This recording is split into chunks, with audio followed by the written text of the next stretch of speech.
Hey, what's up, guys? It's me, Nareen Ramesh, and today I'm going to be getting into the third part of my series on how to improve on Pyraminx. In this part, we will be discussing layer and V building and how to make your solutions more efficient and general block building. Without further ado, let's get into the tutorial. So, depending on which method you use, such as beginners or L4E, your layer or V is a very important part of your solve as it is effectively one half of your solve minus your last alg, which is often a lot easier than coming up with a complex or creative way to finish your V or layer. So I will be going over that. So let's begin. Obviously, for layer building, one thing I have mentioned is that tips do play a big role in how you solve it. So I will be using tips to discuss this. So the entire portion of what I'm going to be talking about consists of solving your layer or V. So if you're doing a layer by layer method on Pyraminx, you will be till this stage is what I will be talking about. Of course, your last tip there, and basically solving until you have your last three edges on the top layer. And for L4E solvers, I will be talking about how to make your V. So by that I mean something like this, to where you finish your V and you have one more piece that has to go in and you use an algorithm to solve the rest of the puzzle. So really one thing that is very important here is I see a lot of beginner solvers doing solutions like this, to where they bring three centers on one common side first. So for example, if you pick the red color for your layer, obviously you want all your three centers, which are these two and this third red center, you want them to be on one side, which the only common side is this. So you would begin them like this, and then you would start inserting pieces one by one. Obviously that's not ideal. What you want to be doing is making blocks prior to solving your V or layer, so that when you bring all these blocks together, you're already done with it. So for example, obviously in some scrambles blocks can already be made, like for example here we have this block. It's important not to preserve it and immediately just solve it like this. Instead, you want to be preserving this. So for example, if I do something like this, if I do red, what I can do is bringing this red and green edge into this slot is what we want to do. So we have the green and red centers both over here, which means that we want the green and red edge over here, so that we have a second block, so that when joining those two on the red side we can form a V directly. So that works pretty well here, because bringing this down makes a second block, and with this block we're done with our two blocks. So now if we pair them up like this and solve our last center, obviously a bit of an awkward rotation there, and you have your V, and you can do your L4E case. Similarly, if we're talking about layer by layer, you want to have an efficient layer solution, which is very similar to an efficient V solution. So these both can effectively be clubbed together. So for example here, if you want to, okay, yeah, so what you could do for a solution like this is to and that builds your first block, and that builds a second block. So you're done there, and you can insert the third piece. One thing I will say with layer by layer is that often building two blocks, putting them together, and then solving your last piece in is often the best solution for 15 seconds of inspection, as solving all three edges through block building is often not realistic or efficient. So yeah, that's something to take into account. Next, we can talk about how to build such blocks. So obviously when it comes to block building, this is a topic that a lot of people tend to struggle with because they don't understand the concept behind it. The whole basis of block building is, besides tips to join the correct edges, and edge pieces are the pieces in between centers with their corresponding centers.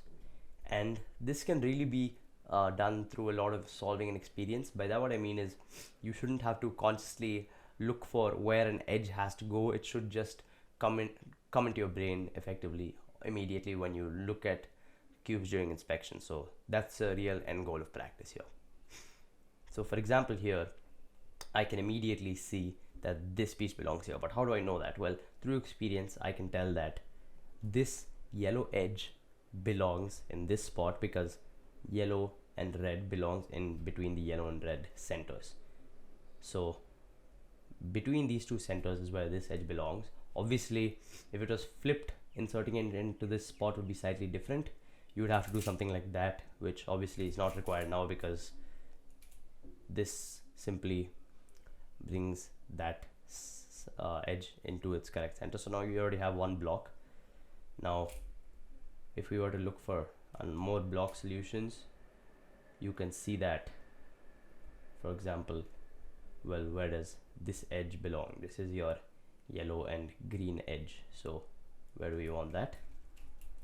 That doesn't work, right? Because we want it to be in such a way to where this is flipped. So this yellow belongs corresponding to the yellow center and this green belongs corresponding to the green center. So a better way to solve that would be something like this. So as you can see, that solves this two centers. So now you have these two blocks, which is basically groups of two centers and edges paired up, and you can do a V like so. And basically how you do this is usually pretty simple, but I will be talking about that later on. So first we can go over some block building example solves. So we can just do some light hand scrambles here.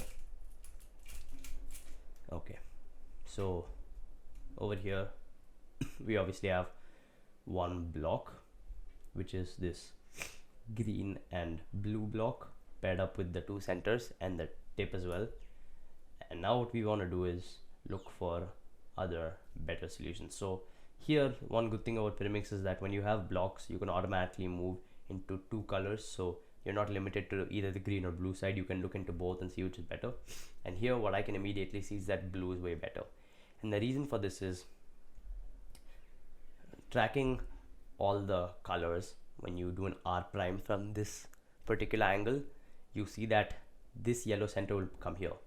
And what that means is that since this is where the blue center belongs, the yellow center belongs here, which means that your yellow block should be in front.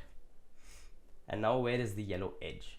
So your yellow edge is conveniently in the same turn, which is basically in the same kind of layer as the turn you're going to do, which is your right layer. So when you do an R prime, you're making this block here and you have this piece ready to be inserted into here, kind of like that. But obviously you want it to be inserted with the center and edge so that you have your block. You don't want just a lingering edge piece like this. So what you're going to be doing is when you put this when you do this R prime to make this block here, you want to pair it up with this center, which has your yellow and blue centers, which is where the yellow and blue edge belongs. So L, U, and now you can see you've made this block. Now simply putting it in here builds your V, and from there L4D. So we can go over one more.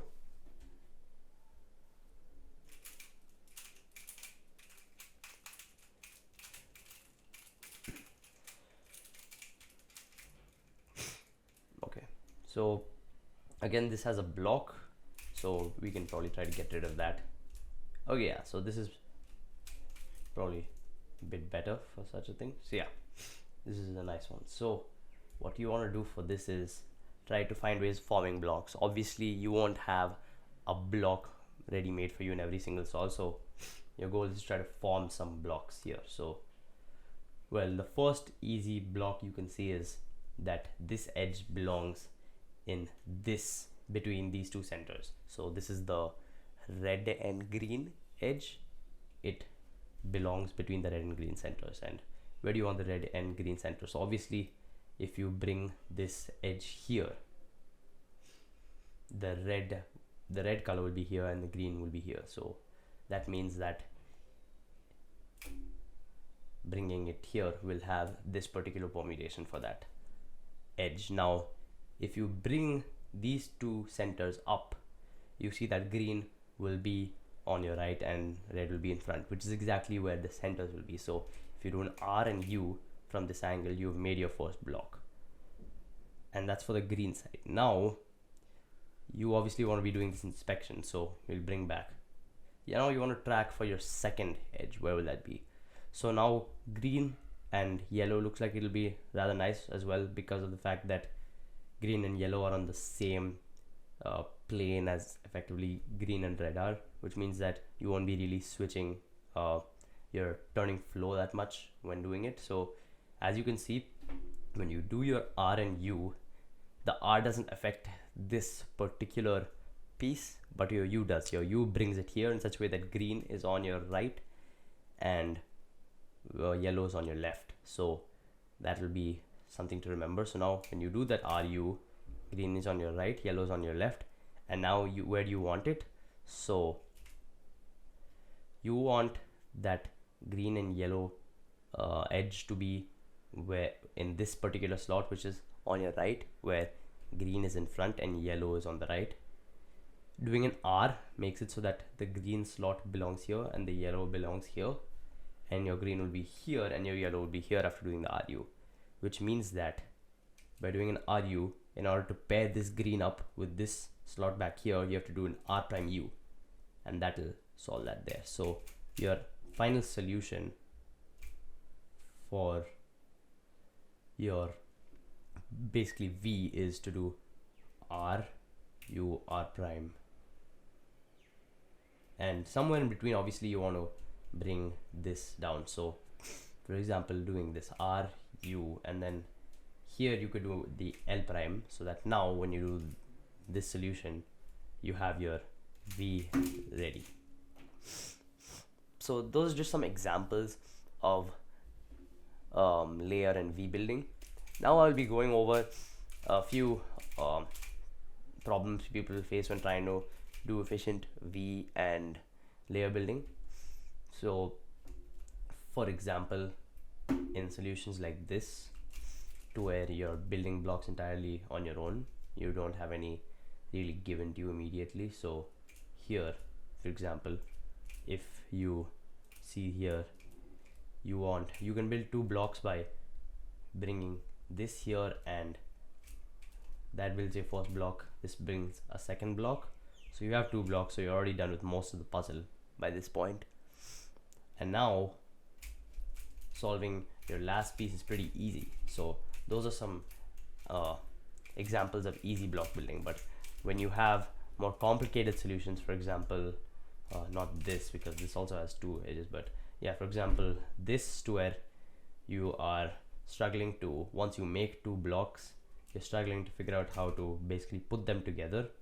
For example, if you have something like this, so as you can see here, even if this is a scramble, for example, how do you put these two blocks together? Because obviously doing a U from this angle will take this edge out, doing an R from this angle will build this, but that again takes this yellow edge out. So really the trouble is how to preserve this blue and yellow edge. Obviously you could just do this and settle with this one edge piece with the block, but that's not what you want. You want to preserve both of these.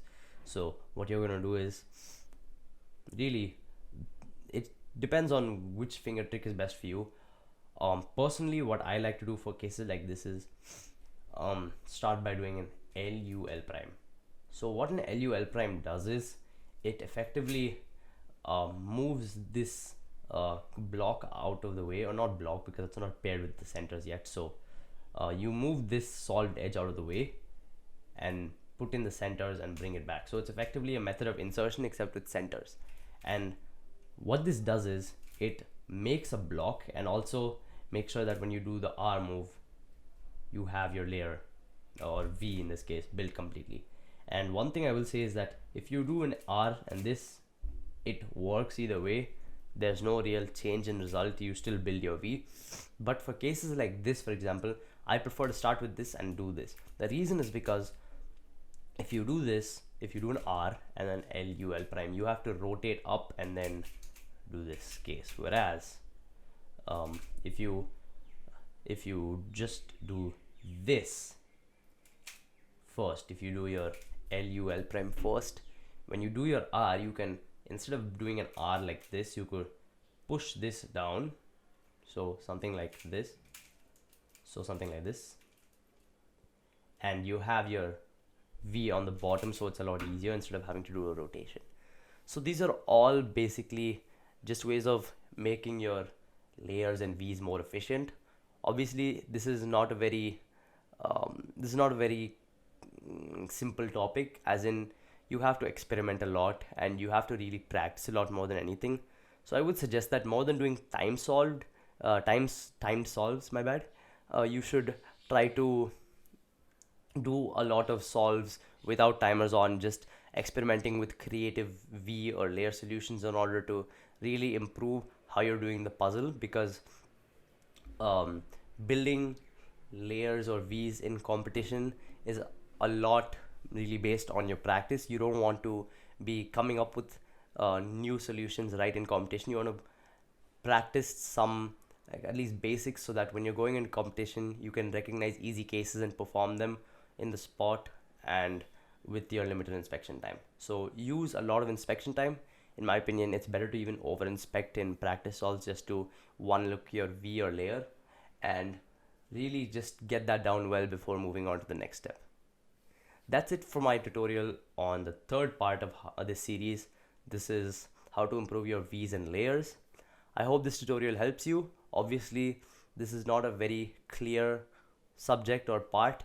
This is really up to personal preference and how you can make your layers and V's more efficient for yourself, depending on your turning style as well. And this also depends heavily on your method, as for top first block building methods are often the same, but your application of them might be completely different. So yeah, that's it for this video. I hope this tutorial was useful to you. If you like, make sure to like and subscribe down below if you like these tutorials. I will be posting some solves, and part 4 will be coming soon. So yeah, thanks for watching, and I'll see you on my next video.